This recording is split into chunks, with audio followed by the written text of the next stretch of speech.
Knowledge based channel the competition में आपका बहुत बहुत स्वागत है। आज हम चर्चा करने वाले हैं खास बैड बैंक के बारे में।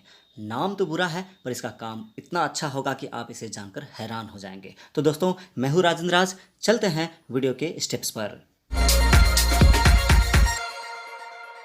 आइए जानते हैं क्या होता है बैड बैंक, जिसकी सिफारिश आईबीए और आरबीआई ने की है। जी हाँ, आईबीए वही इंडियन बैंक एसोसिएशन और आरबीआई यानी कि रिजर्व बैंक ऑफ इंडिया ने इसकी सिफारिश की है। आइए दोस्तों, बैड बैंक को समझने से पहले हम कुछ तथ्यों को देखते हैं। मार्च 2020 तक भारत के सभी सरकारी और निजी बैंकों की गैर निष्पादित परिसंपत्तियां एनपीएज 10 लाख करोड़ रुपए थी। इन एनपीए को बैड लोन भी कहा जाता है। जी हाँ, यही एनपीए।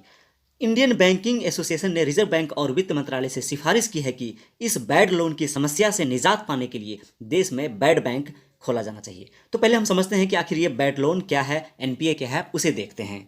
दोस्तों, भारत में पिछले कुछ सालों से बैंकिंग क्षेत्र काफ़ी परेशानी से गुजर रहा है। इसका सबसे बड़ा कारण है बैंक का लोन ना चुकाने वालों की संख्या में वृद्धि, जिनमें प्रमुख हैं विजय माल्या, नीरव मोदी, मेहुल चौकसी। आप इनके नाम सुन चुके हैं। इन सबके जानबूझकर लोन ना चुकाने वालों के कारण देश के सरकारी और निजी बैंकों का कुल एनपीए यानी कि गैर निष्पादित परिसंपत्तियां मार्च 2020 तक 10 लाख करोड़ रुपए पहुंच गया था। आइए जानते हैं गैर निष्पादित परिसंपत्तियां यानी एनपीए क्या है। What is the definition of NPA? Bank उधारकर्ताओं को ऋण और अग्रिम देते हैं, एडवांस देते हैं।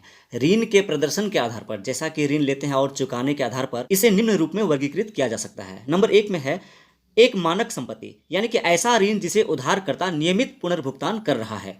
और दूसरा है आपका गैर निष्पादित परिसंपत्ति यानी कि एनपीए, ऐसा लोन जिसके उधारकर्ता ने 1990 से ब्याज या मूलधन का पुनर्भुगतान करना बंद कर दिया है या 3 महीने से ईएमआई नहीं चुकाई है।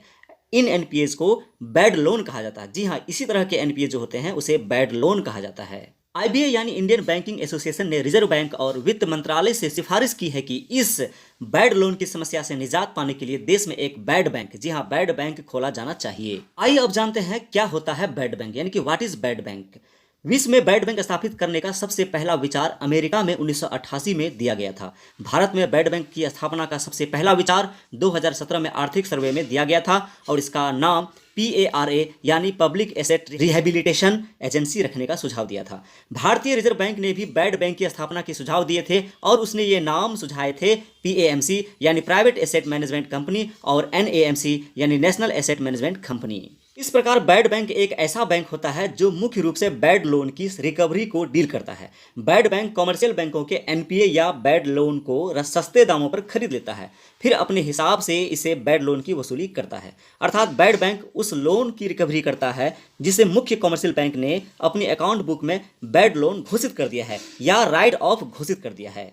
आईबीए की अनुशंसाओं के अनुसार बैड बैंक को शुरू में लगभग 10,000 करोड़ रुपए की पूंजी की आवश्यकता होगी, जो कि भारत सरकार द्वारा पूरी तरह से प्रदान की जानी चाहिए।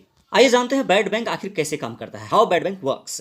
उदाहरण के लिए मान लें कि पंजाब नेशनल बैंक ने 100 करोड़ रुपए का लोन दिया और उसे रिकवरी के रूप में उसे केवल 70 करोड़ रुपए मिले, अर्थात 30 करोड़ रुपए वापस नहीं आए।